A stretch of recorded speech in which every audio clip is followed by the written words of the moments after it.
Jester, level 1 upgrade. For those of you who haven't been watching any of my videos, I just want to go ahead and let you know that I ended up building this mini E-Revo from scrap parts. If you would like to check out the build videos, go ahead and click on this link right now. As the title says, the upgrade is going to be me dyeing the chassis black along with a few other parts. Now, a lot of people wouldn't consider this an upgrade. However, I'm going to have to say the red is really bugging me as well as the gray, and it's just interfering with the theme that I'm going for, which is black and white. There's a ton of upgrades I want to do to this RC. However, I want to get the dyeing done first, so let's get it over with. First step is I'm going to go ahead and remove all 4 tires as well as the wing. One of the things I'm going to be dyeing is antenna tube, so I'm going to be removing this grub screw so I can pull it out. The next parts that I'm going to be dyeing would be the front push rods, the turnbuckles, the rear push rods, and tie rods. So each one is held in with 2 screws, one at the base and one at the rear. I'm going to be removing all of those screws. A helpful little tip for all the base rods is just remove the screw, undo the rod, and then put the screw back. This way you don't mix up any of the screws or lose them. All the push rods are held onto the rockers using a single screw, so all I have to do is undo that single screw and I'll have the push rods.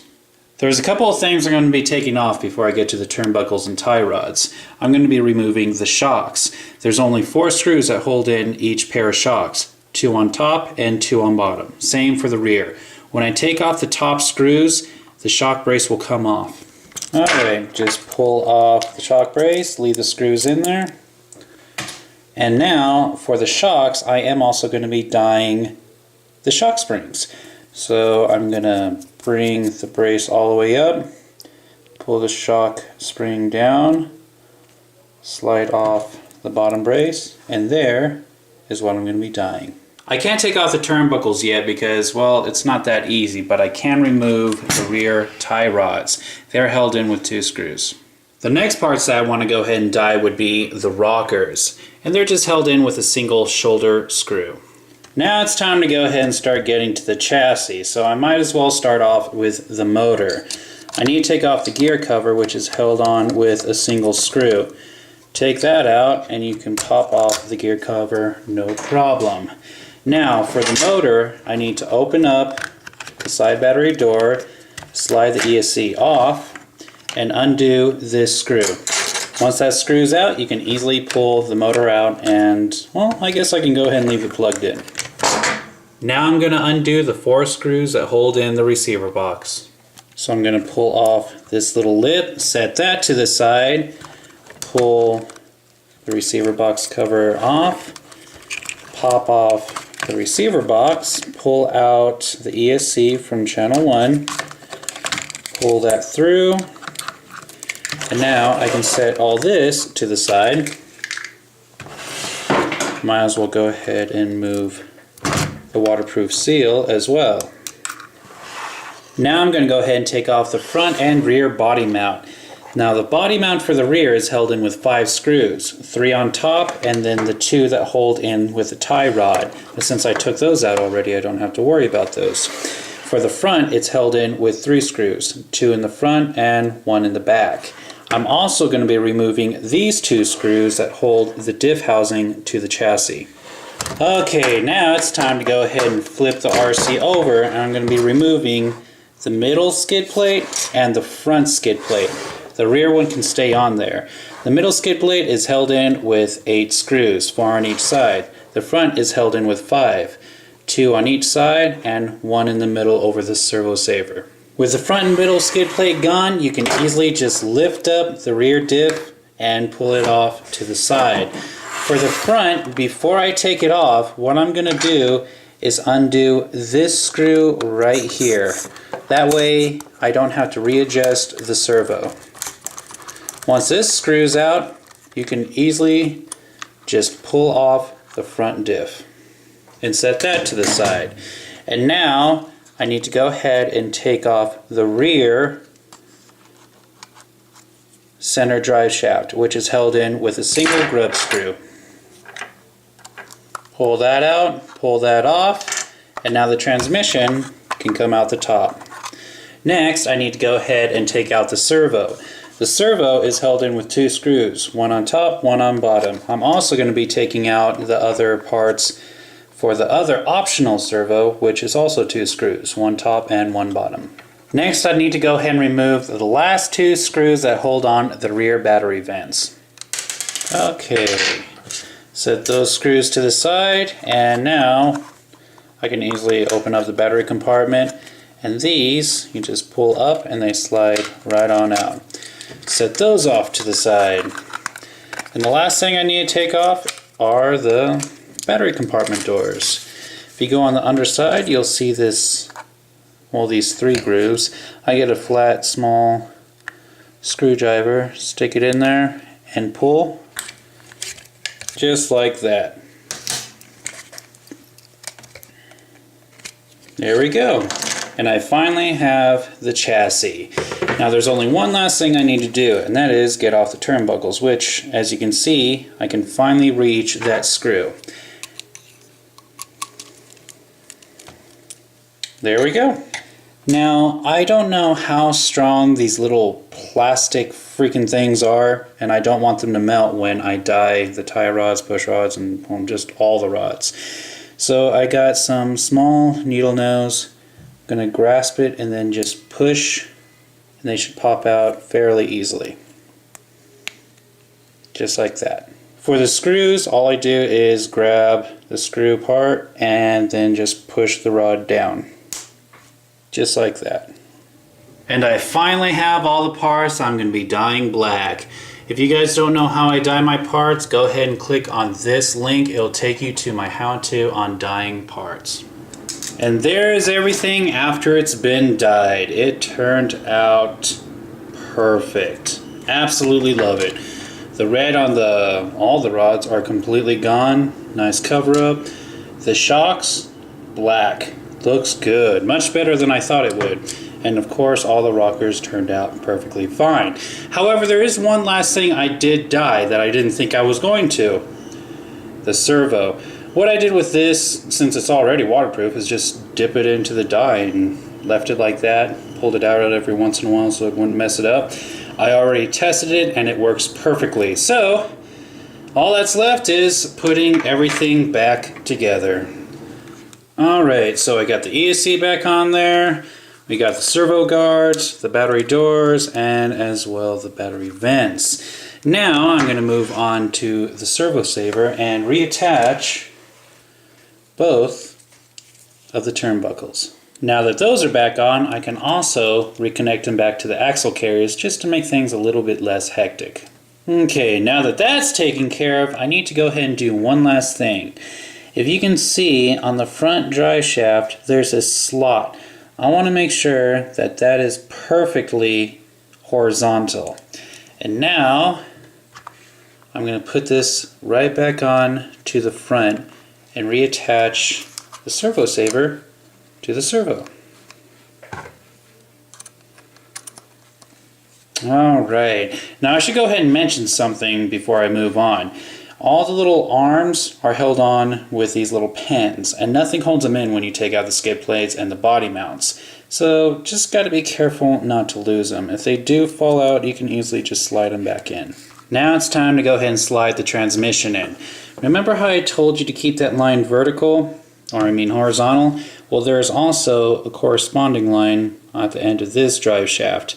So when you slide it in there, obviously front goes first, you need to guide that into position, and if you do it right, it's not that hard, and ta-da!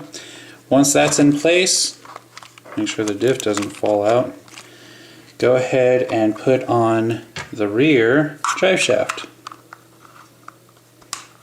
And obviously go ahead and put the grub screw that holds it on. Once that's taken care of, I'm going to flip everything to the top, and I'm going to put these 2 screws in so I don't have to worry about this front diff house sliding around when I'm putting the rest together. Alright, and now I can move to the rear diff.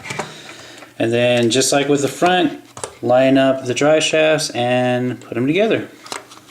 Once those are together, I can go ahead and flip it over again and attach these two screws so this diff doesn't slide around.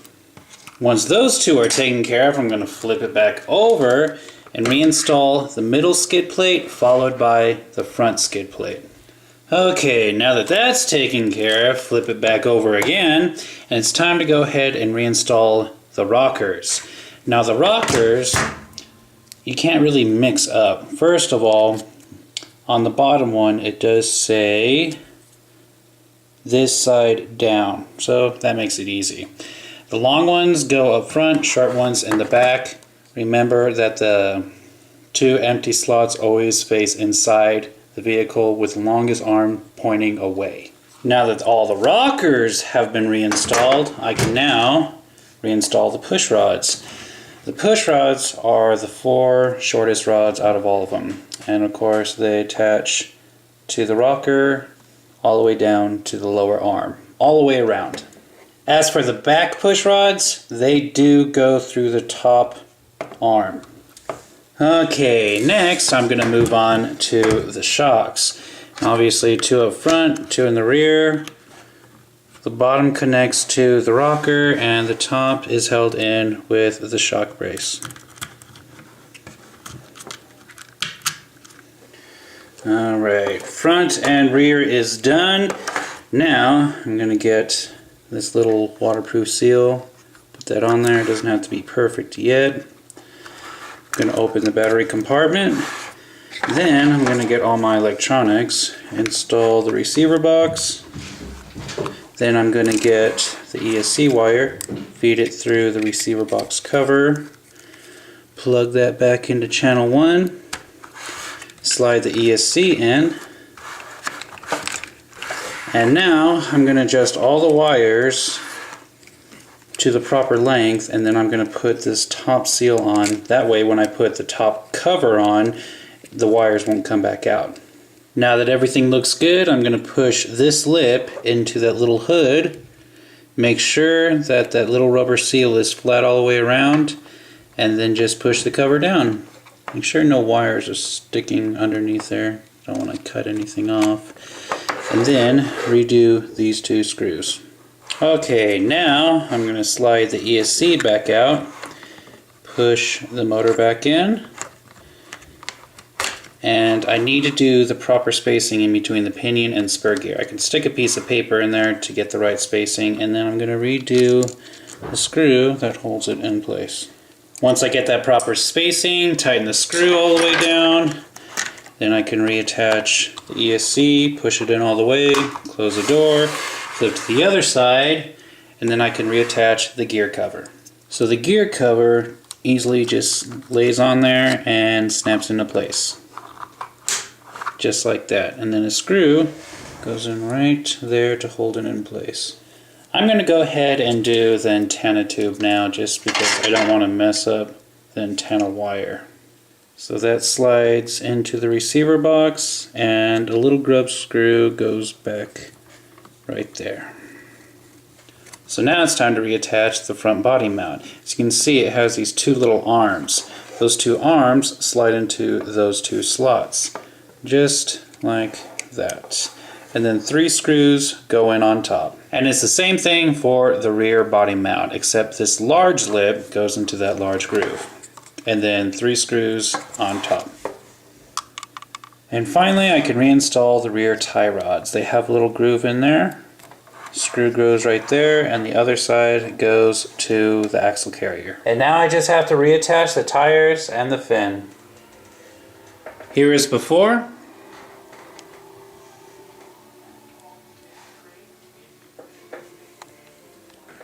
And here is after.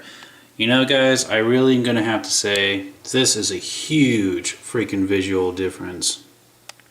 That black just looks really, really good. In the future I will try to incorporate more silver or white, but for now this will be perfect. I bet there's a lot of you guys who are wondering why didn't I dye these parts when I was building the mini E-Revo. There's actually a couple reasons.